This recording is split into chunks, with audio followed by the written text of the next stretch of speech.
Ahora que tenemos una idea general de los sucesos que ocurrieron durante la Edad Moderna y el tipo de sociedad que había durante este periodo, nos dedicaremos a observar el trabajo de los matemáticos durante este periodo. Como ya vimos, no toda la Edad Moderna es un continuum homogéneo donde todo ocurre de la misma forma.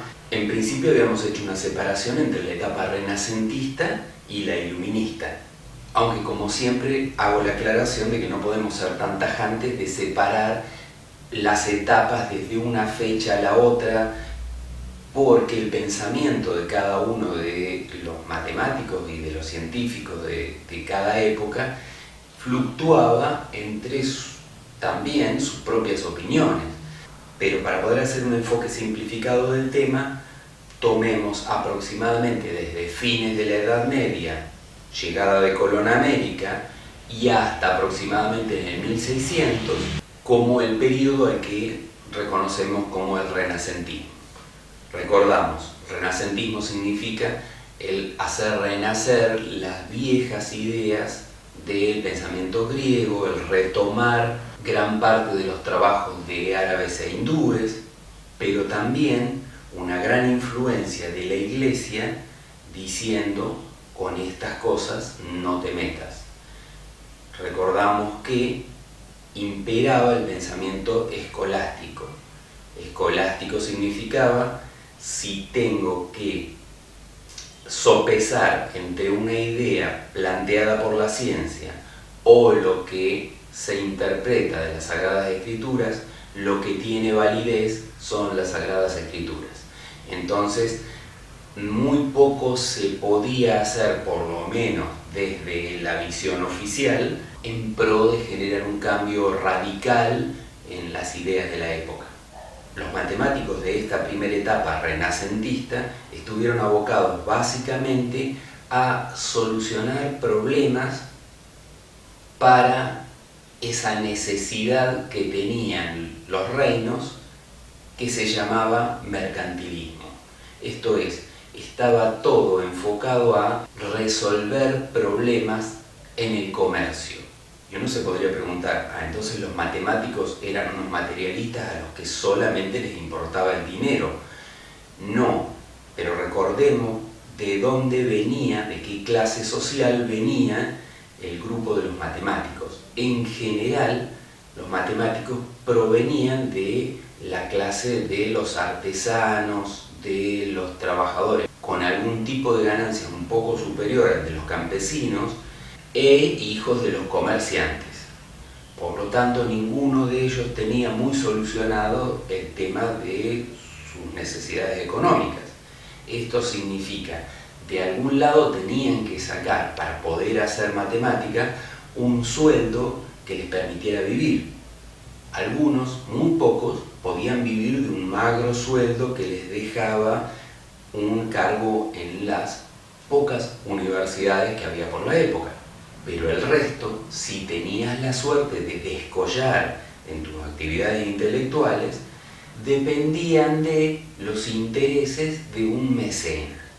¿Qué era un mecena? Mecena en general era gente caudalada que solventaba la vida, el buen pasar de los científicos que tenía a cargo, e incluso también de los artistas. Muchos pintores tuvieron mecenas, a cambio de que estos produjeran algo de su interés. En general, estamos hablando de gente de dinero, que significa o banqueros o grandes comerciantes, y por lo tanto las cosas de su interés eran seguir ganando dinero.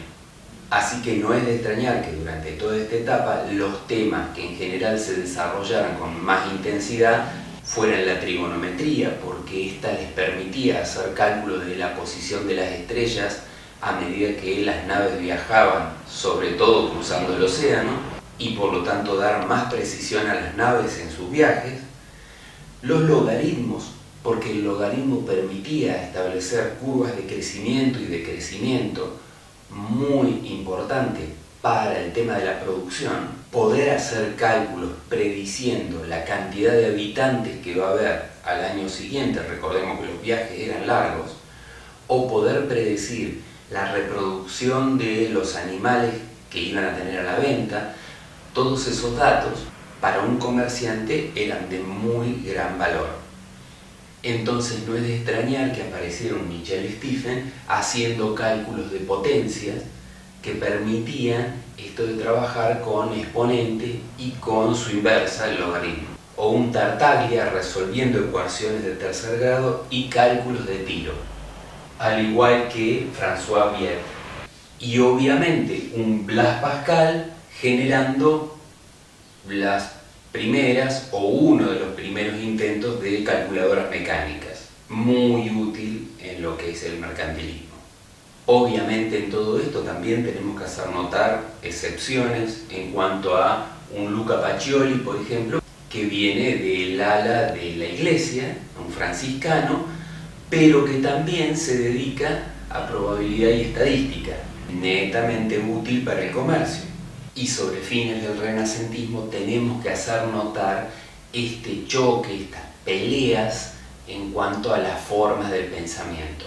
Un Blaise Pascal choca, interactúa mal con la mayoría de los renacentistas, plantea esta necesidad de empezar a generar ideas propias y no solamente ser dependiente del pensamiento antiguo, o gente como la generación de Johann Kepler, que comienza a hacer observaciones del cielo y empieza a hacer cálculos de trayectorias de planeta y obviamente no puede coincidir con los modelos geocéntricos que se planteaban hasta esa época, o con esta cosa geométrica de que todo tenía que girar en círculos perfectos.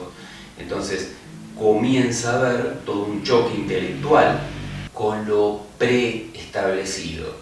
Y si no es preestablecido, ¿qué es lo que va a marcar la diferencia entre lo aceptamos o no? La razón.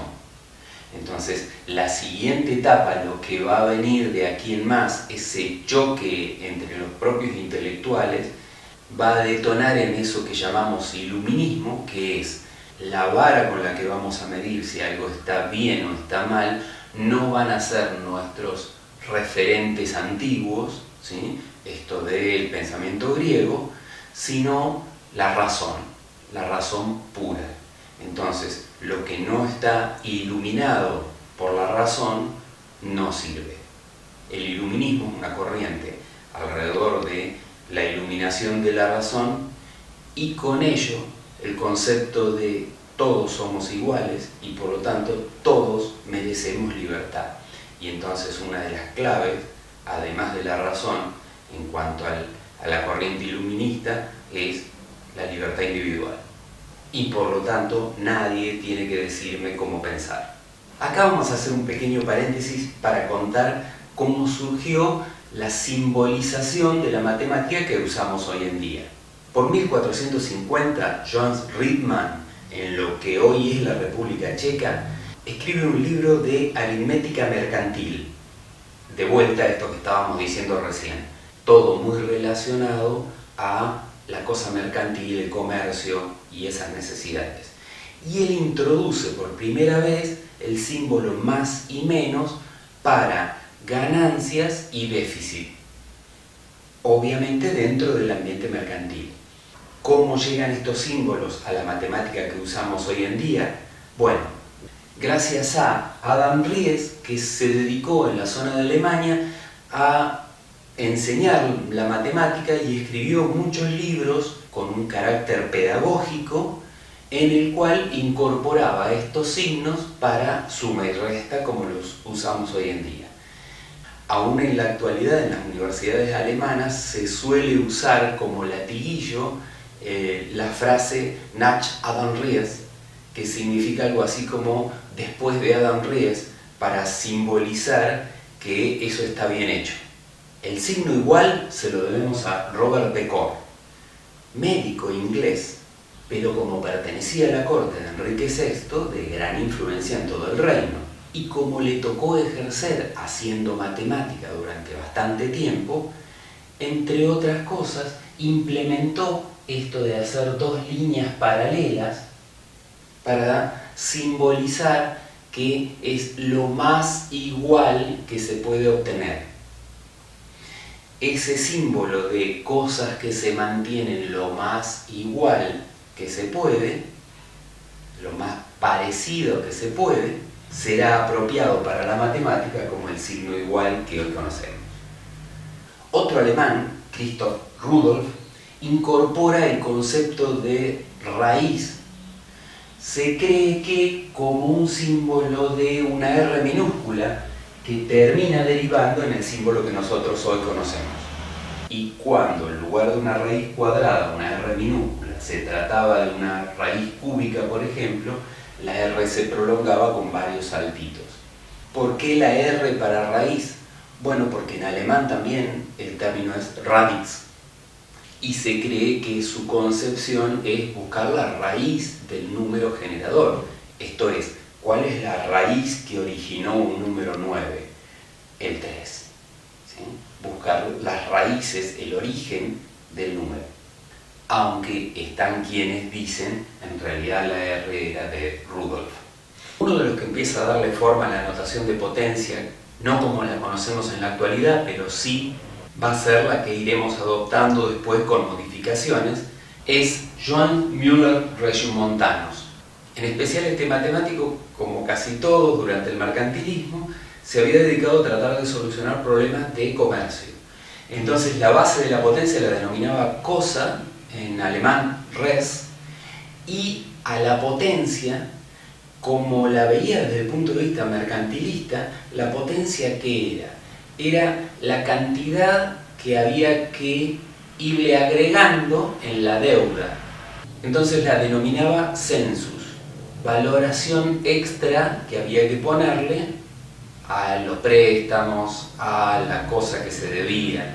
El cálculo era el valor que te debo más un interés, más el interés del interés, más el interés del interés del interés. Entonces el concepto era exponencial. La potencia surge como una forma de medir cómo se iban acumulando los intereses. La nota de color sobre Regiomontanus es que también se dedicaba mucho a la astronomía y a realizar efemérides. Entonces, entre otras cosas, predijo un eclipse de luna y después Colón llevaría en su barco esas efemérides, y cuando tuvo un altercado, digamos una situación bastante violenta con los indios de Jamaica, para imponer respeto mostrándose como un vidente, les anticipó el eclipse de la luna, cosa que le hizo ganar respeto entre los aborígenes y solucionó el altercado con una efeméride. Al principio dijimos que Luca Pacioli era un caso especial porque era un franciscano, y al revés de la mayoría que se dedicaban a cubrir las necesidades del mercantilismo, en el caso de él se dedicaba a las geometrías y en una forma filantrópica.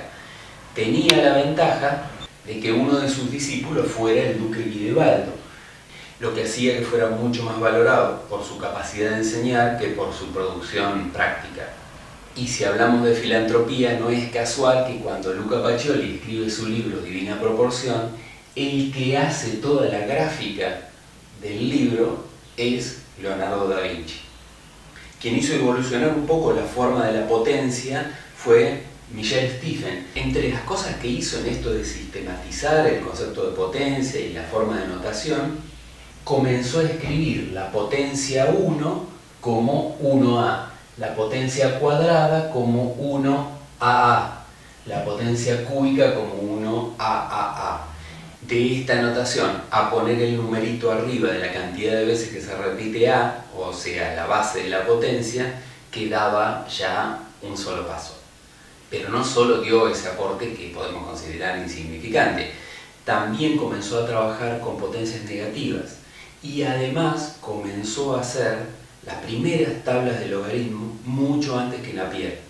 El problema es que era pastor protestante y entonces también se le ocurrió interpretar la Biblia desde el punto de vista matemático. Y entonces predijo que León X era el anticristo y que el 18 de octubre de 1533 se iba a acabar el mundo.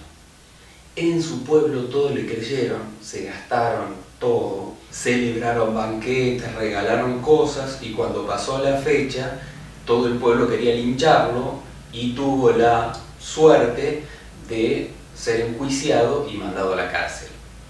Por aquella época no estaba institucionalizada la profesión de matemático, así que Thomas Harriot era astrónomo, matemático, etnógrafo y traductor de inglés. Se embarcó muchas veces en viajes a América, entonces se dice que fue el que introdujo la papa, la plantación de papa en Inglaterra.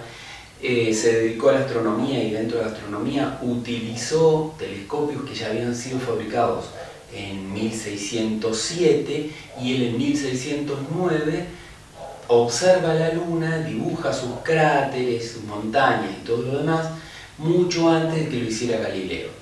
La diferencia, Galileo cuando lo publica se hace famoso. Y entre sus múltiples ocupaciones y sus múltiples producciones le debemos la creación del signo para menor que una cosa, mayor que otra cosa, que la matemática usa hasta la actualidad. Aproximadamente 50 años después de Michel Stiefel nace John Napier, también conocido como Neper o como Napier, de acuerdo a la región donde se pronuncia el apellido, donde se escribe. Nosotros lo conocemos casualmente por los logaritmos neperianos. Recién habíamos dicho que Michel Stiefel había sido uno de los primeros en escribir una tabla de logaritmo antes que Napier. Bueno, ¿por qué se conoce la tabla de logaritmo y se la reconoce a Napier? John es hijo de Sir Archibald Napier, con castillo propio, con influencias dentro del sector comercial, familiares abogados, obispos, jueces. La conclusión es clara, a él es al que conoce la historia. No es para quitarle méritos. John no solamente hace las tablas de logaritmos, sino que además escribe un libro en el cual explica cómo interpretar las tablas de logaritmos. Y después, como obra póstuma, su hijo publica un libro de cómo fabricar tablas de logaritmo, que había sido escrito por el propio John Napier. Y es de su invención el nombre de logaritmo, porque aunque en un inicio los comienza llamando números artificiales, después fabrica esta juxtaposición de dos palabras, logo y aritmos, para decir logo, capacidad o proporción, y aritmo, número, el orden, el tamaño del número. Y tiene sentido que sea así porque el valor que nos entrega un logaritmo es la potencia de la base. Si nosotros pensamos en notación decimal, la potencia de la base lo que nos está diciendo es, cuando hablamos de que un logaritmo decimal nos da como resultado un 3, estamos hablando de que el número origen es del orden de las unidades de 1000. El mismo razonamiento vale para otras bases numéricas. Entonces, verdaderamente el logaritmo nos está dando una información de la razón del número, ¿sí? De la proporción del tamaño del número de que estamos hablando.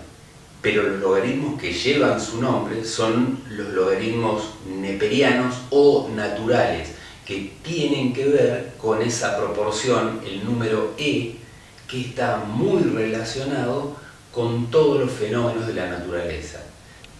Un hombre muy obsesionado por el cálculo, al punto tal de que fabricó algo así como una calculadora manual en la que cada una de estas tiras de madera se rotaban para poder obtener una cuenta determinada.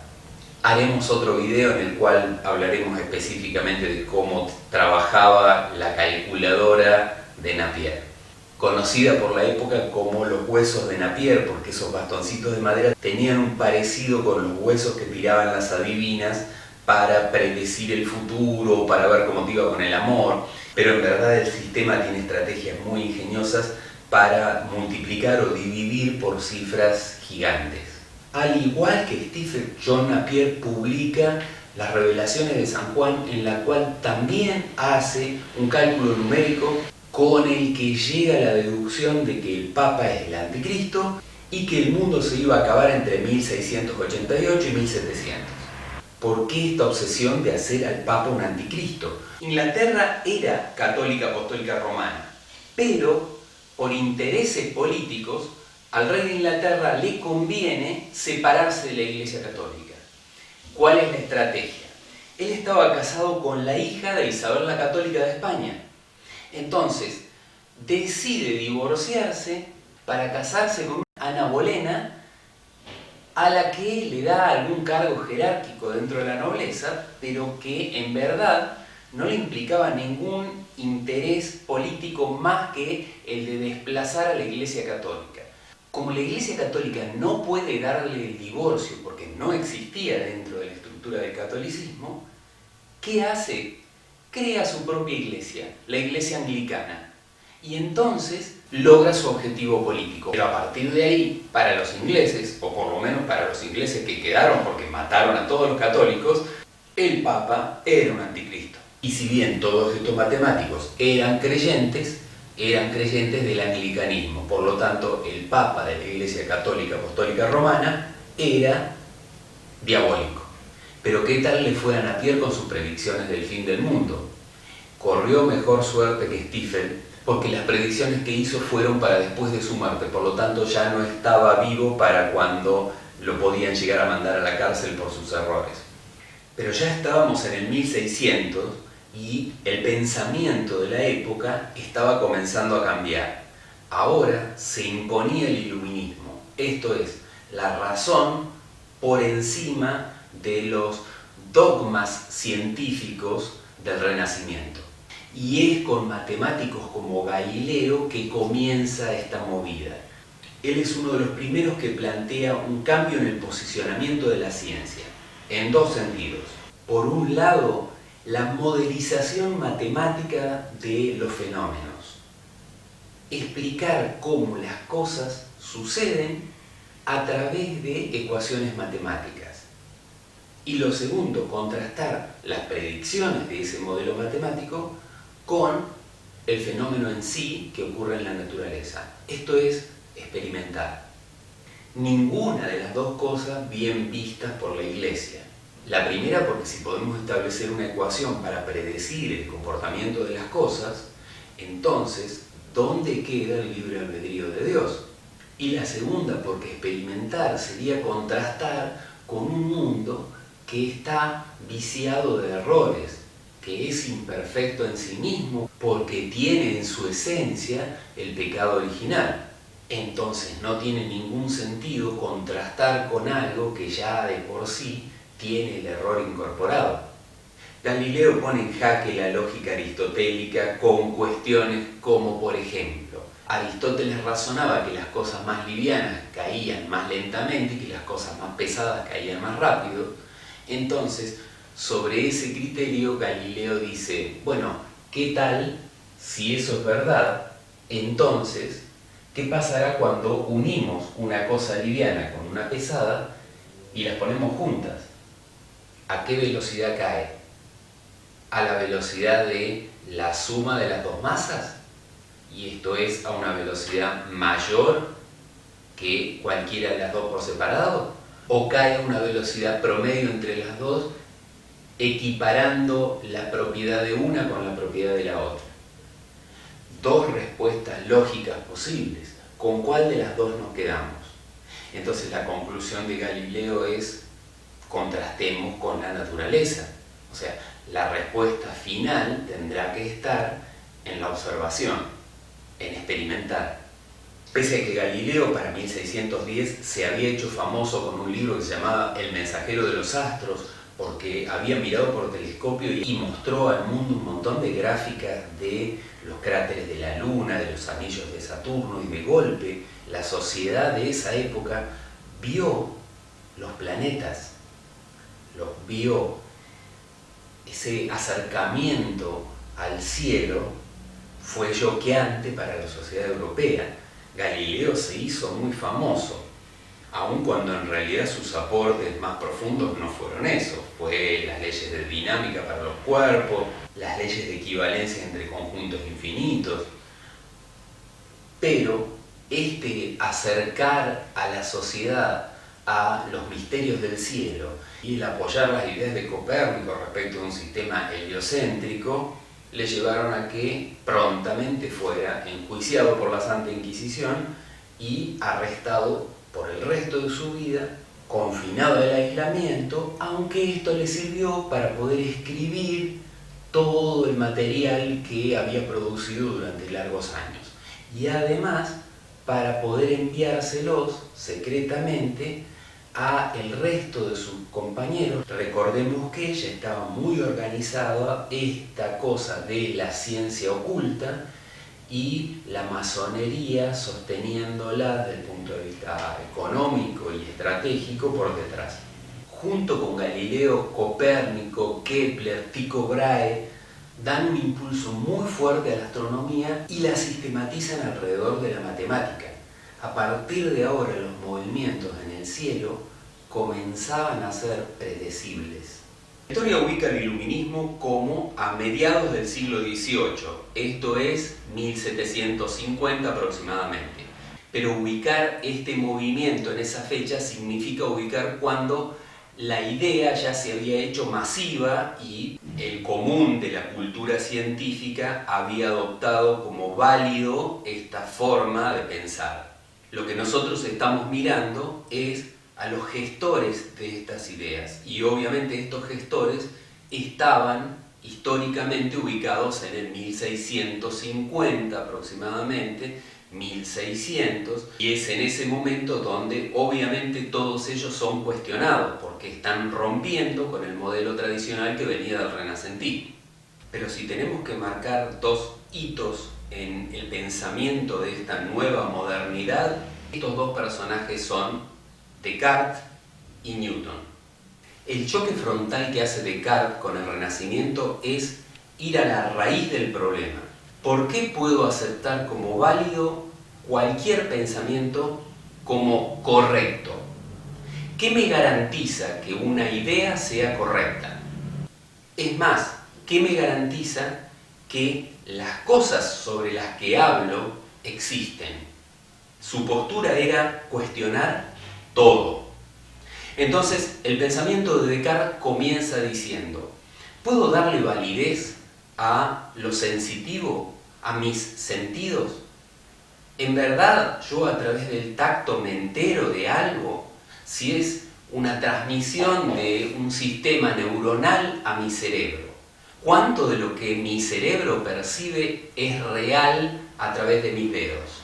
¿Estoy tocando verdaderamente o es una gran novela que se ha fabricado mi cerebro sobre impulsos que le llegaron?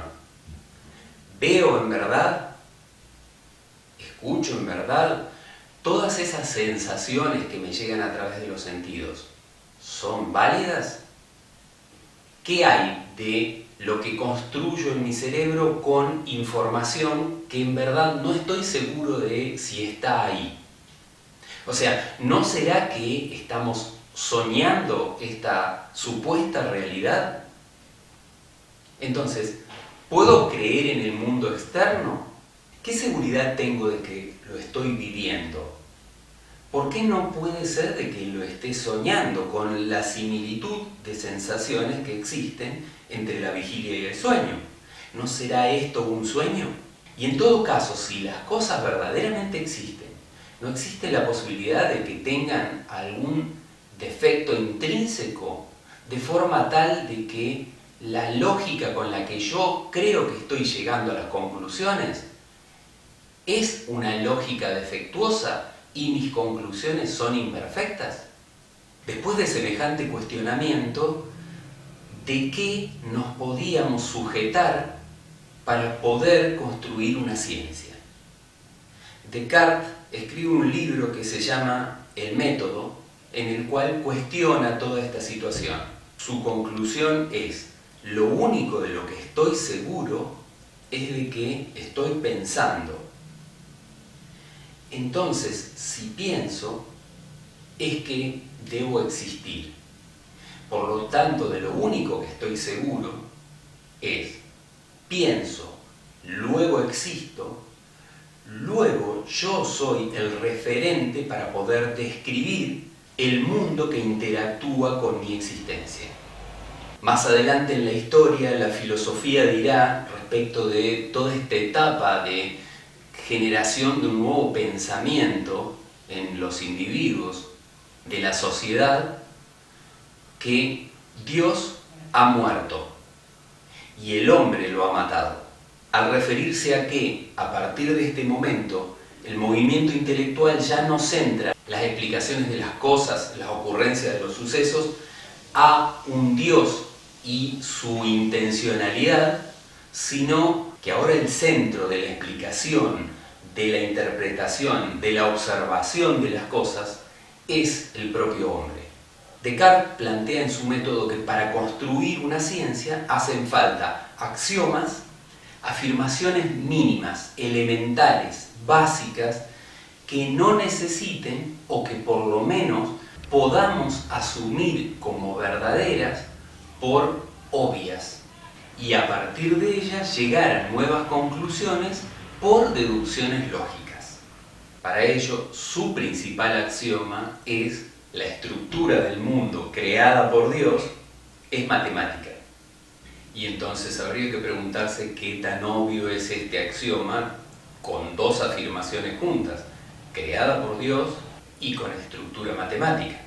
Pero lo cierto es que a partir de allí Descartes da mucha importancia a la matemática. Y como a partir de este modelo el hombre es el centro de la descripción de lo que ocurre a su alrededor, entonces, desde el punto de vista matemático, crea una estructura para que se puedan hacer observaciones desde un punto observador, el punto 0,0. A partir de esta idea de cómo se tiene que hacer ciencia, Descartes crea un sistema de referencias o un sistema de ejes cartesianos o de coordenadas. Ahora podíamos marcar un punto y dar datos de coordenadas, o sea, datos numéricos de ese punto, o de una recta. Entonces una recta o un círculo pasaron a ser ecuaciones, y los movimientos una ecuación con una de las variables en continuo cambio, el tiempo. Es interesante ver cómo en uno de sus principales libros, Principios de Filosofía, lo incursiona en todo tipo de temas, desde el ámbito filosófico por un lado, desde el ámbito matemático por otro y desde el ámbito físico por otro. Es interesante destacar que, entre otras cosas, plantea 3 principios para describir la causa del comportamiento o del movimiento de los cuerpos. Estos 3 principios no muy acertados van a ser los que después tendrá que modificar Newton. Y entonces el libro de Newton, muy admirador de Descartes, se llama Principia Mathematica, y la descripción de los movimientos de los cuerpos también va a estar basado en 3 principios, con algunas correcciones a los planteados por Descartes, por suerte, porque estos sí van a estar bien. Pero en realidad Newton nunca necesitó plantear esos 3 principios porque toda su teoría se basa en una sola ecuación, o sea que bien podría haber planteado una sola ecuación. Pero debido a la previa intervención de Descartes, planteando estos 3 principios del movimiento, él contesta a ese trabajo con la readaptación y plantea los 3 principios, el principio de inercia, el de masa, el de acción y reacción. Y aunque en su libro El Método, Descartes dice hay que plantear axiomas elementales y todo eso, en la práctica, entre otras afirmaciones, sostiene que la Tierra gira en un círculo debido a la existencia de vórtices de materia fluida que lo sostienen en ese recorrido perfecto. Pero aunque en muchas de esas afirmaciones influía más su emotividad, su creencia en Dios o su afinidad con las ideas ocultistas de un plano esotérico generando todo lo que existe en el mundo material, no podemos negarle uno de los principales avances que para la matemática generó con estos ejes de coordenadas, porque a partir de allí unificó el álgebra con la geometría, casi en paralelo con Descartes, Pierre de Fermat también construye o contribuye a la generación de esta concepción de la geometría analítica como unión entre álgebra y la geometría clásica de Rayleigh-Compás. Y además hace una contribución muy importante a la teoría de números, porque ahora comenzamos a concebir los números como puntos distribuidos en una coordenada.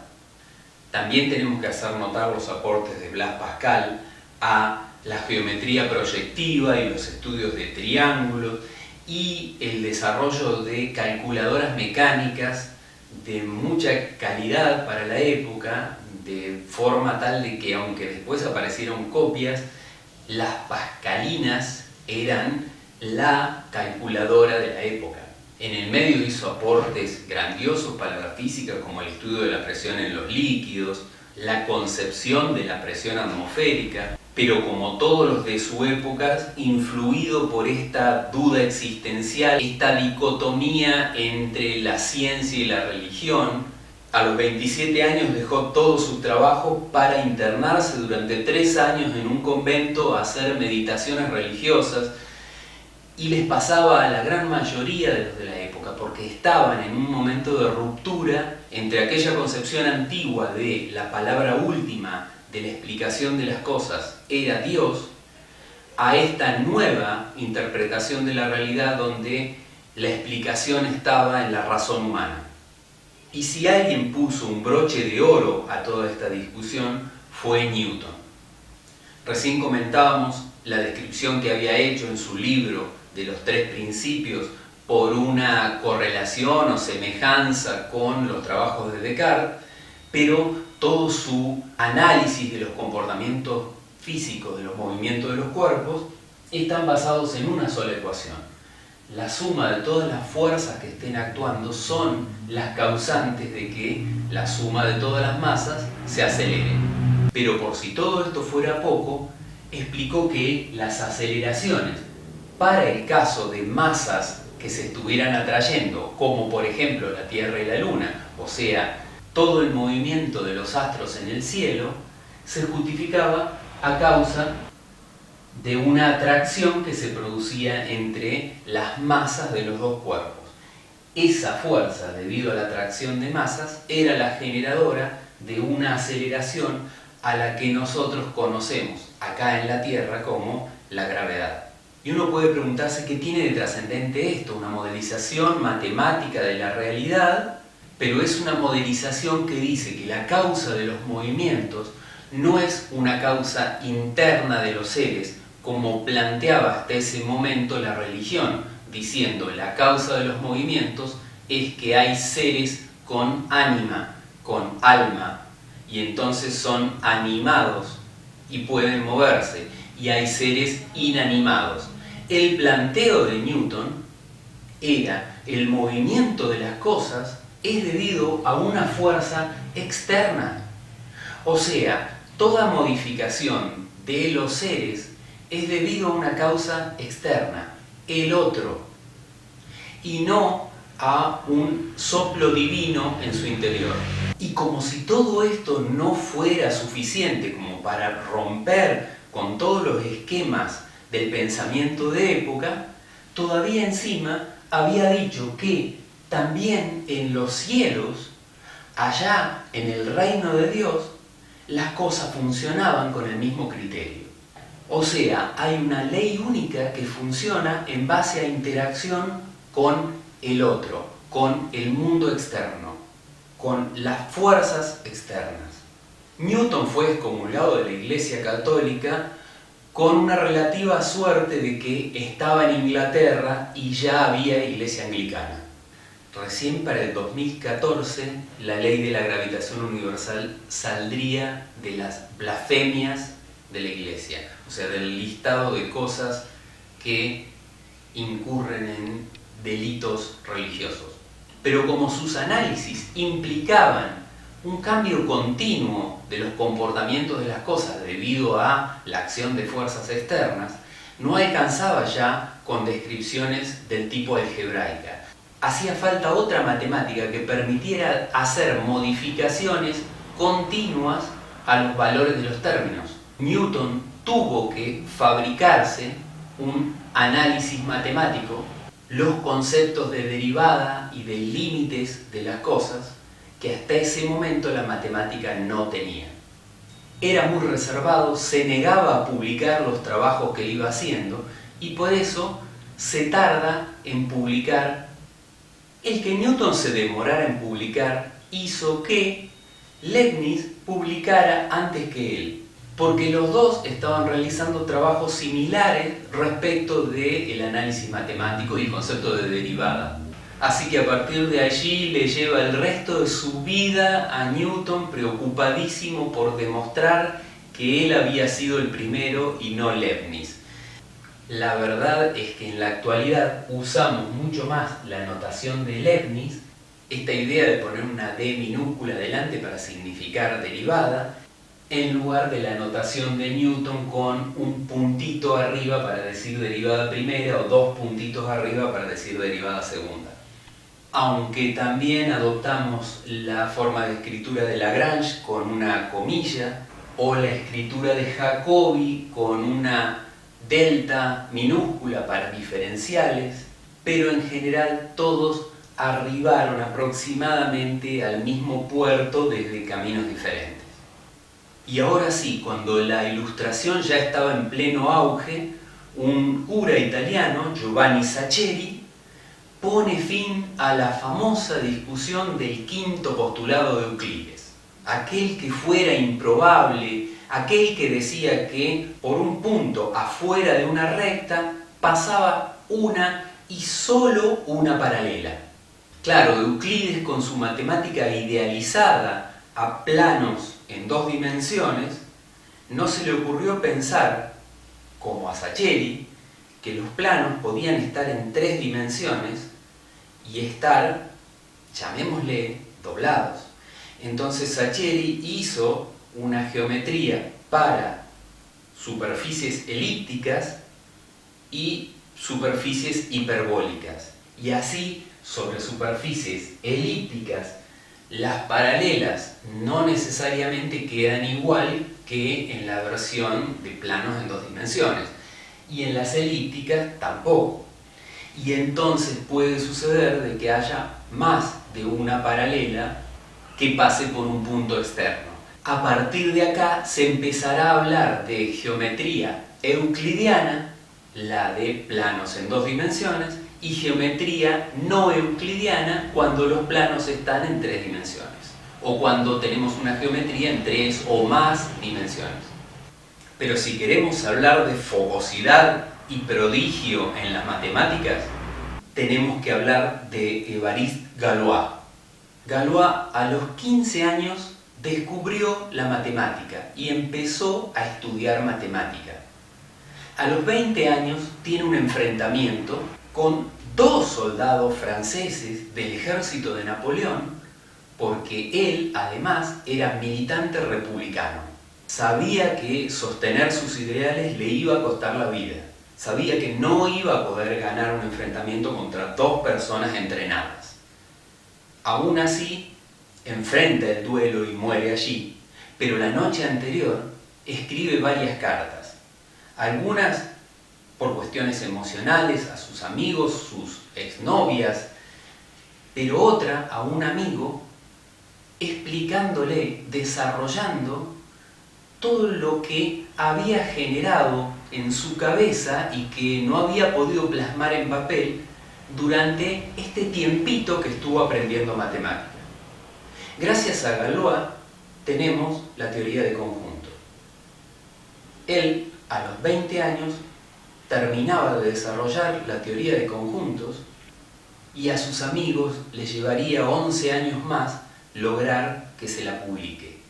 Fue una noche en la que tuvo que escribir muy apurado sus ideas y estos eran los originales de esta carta que le mandaba a su amigo. Pero la ciencia no fue un observador imparcial de esta revolución que se estaba generando en el mundo. De la mano de Diderot y de D'Alembert, un matemático, se escriben varios tomos de lo que se llamaría la enciclopedia. En ella se acumularía toda la información, todo el conocimiento, no solo de filosofía, de geografía, de matemáticas, sino también de las artes manuales. O sea, se empoderaría a la sociedad a través de estos libros de todo el conocimiento para ser autosuficientes, para ser individuos libres. Junto con este material, desde lo filosófico, una gran crítica a la religión y al sistema feudal. Este libro será algo así como un manual de operaciones para todos los que después nosotros llamamos los héroes de la revolución, aunque en el interín eso le llevó arrestos y años de cárceles a Diderot.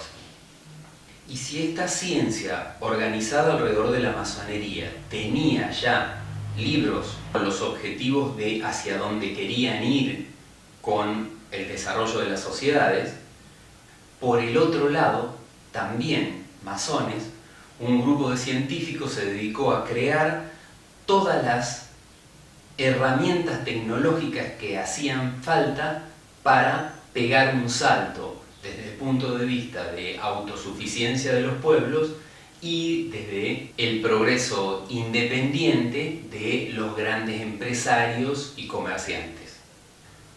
Se hacían llamar a sí mismos la Sociedad Lunar, fundada por Erasmus Darwin, el abuelo de Charles Darwin, el de la teoría de la evolución.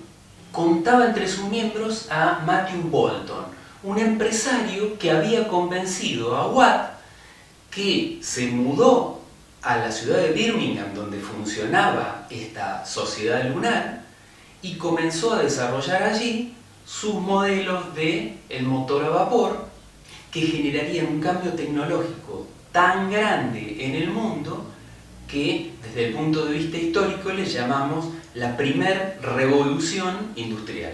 Pero también existía gente como Joseph Priestley, que era un presbítero que vivía al lado de una cervecería y descubre que, haciendo burbujear el gas de la cerveza, el agua no se podría. Además de descubrir el dióxido de carbono, inventa la soda. Y esto nos puede parecer insignificante hoy, pero para travesías muy largas en barcos, como en aquella época donde tenían que llevar el recurso agua, era fundamental de que ese agua no se pudriera en el camino. Y también había otros como Bray, que era un gran fabricante de jabón y logró difundir el uso del jabón en la sociedad con lo que conlleva de beneficios en la salud. Estos científicos, ocultistas, masones, se hacían llamar a sí mismos la Sociedad Lunar y la explicación para el no iniciado era que se reunían solamente las noches de luna llena. Pero la verdad es que para los que estaban dentro de un sistema ocultista, la mística de la luna como símbolo de Isis, la diosa de la sabiduría egipcia, muy relacionada con la filosofía del ocultismo, fue la que generó este nombre. ¿Y por qué reunirse en Birmingham, un pueblito de Inglaterra, para hacer todos esos desarrollos? Porque todos esos desarrollos juntos generarían desde el punto de vista tecnológico un cambio en la sociedad, que era el cambio que estaba planeado. Lo que sigue es un nuevo cambio filosófico, social, económico, al que le vamos a llamar edad contemporánea o época de las repúblicas, que generará la sociedad que hoy tenemos. Pero eso lo vamos a ver en el próximo video.